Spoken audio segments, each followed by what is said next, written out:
Now, the Pahalgam terror attack was not a rogue act, but a state-sponsored operation meticulously planned and executed with military precision by Pakistan. This is what the ongoing investigation has revealed. This next story takes a closer look at how Pakistan Army Chief Asim Munir is facing multiple problems on the home front and why the Kashmir massacre was a divert and distract ploy. Okay, don't worry, don't worry. India will identify, track and punish every terrorist. Not leave our Kashmiri brethren. Any attempt to stop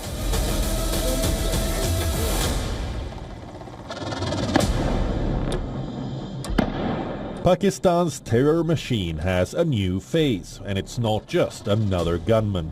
According to sources, Hashim Muga was possibly loaned by Pakistan's ISI to terror group Lashkar-e-Taiba.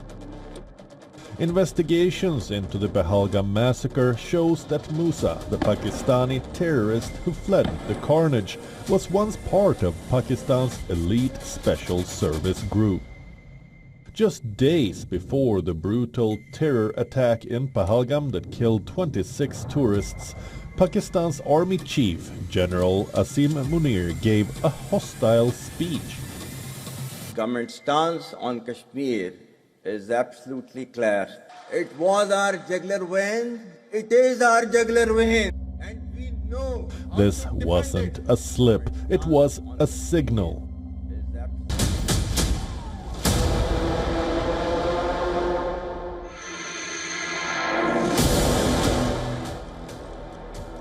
Days later, terrorists stormed into Pahalgam, selectively asked tourists to recite the Kalma, separated Hindus from Muslims, and gunned down innocents in cold blood. It wasn't just a terror strike, it was an execution rooted in religious hate, and possibly green-lit at the very top. This isn't speculation, it's a pattern. Pakistan's Defense Minister Khawaja Asif also admitted on live television that Pakistan has a history of harboring terrorists.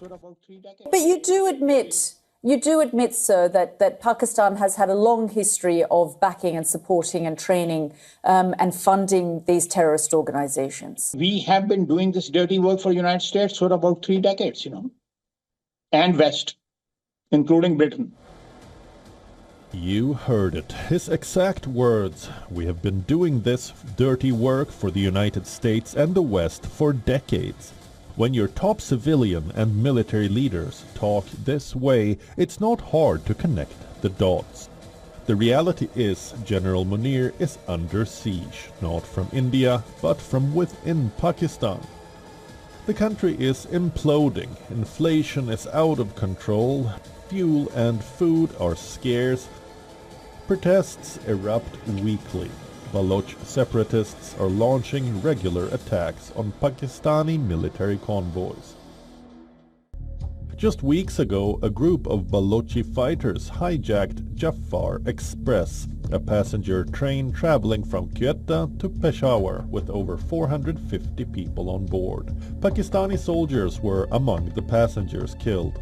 An unprecedented humiliation for any military, let alone one that claims to be the guardian of the state. Pakistan's army claims it killed 50 infiltrators along the Afghan border in recent weeks, but refuses to reveal how many of its own soldiers were killed. Why? Because the numbers would expose how the army is bleeding on its western front. And when internal failures mount, Pakistan's military does what it always does, create a crisis with India to distract its people and silence dissent. The Pahalgam attack in this context looks less like a rogue act of terror and more like a deliberate operation to shift the narrative.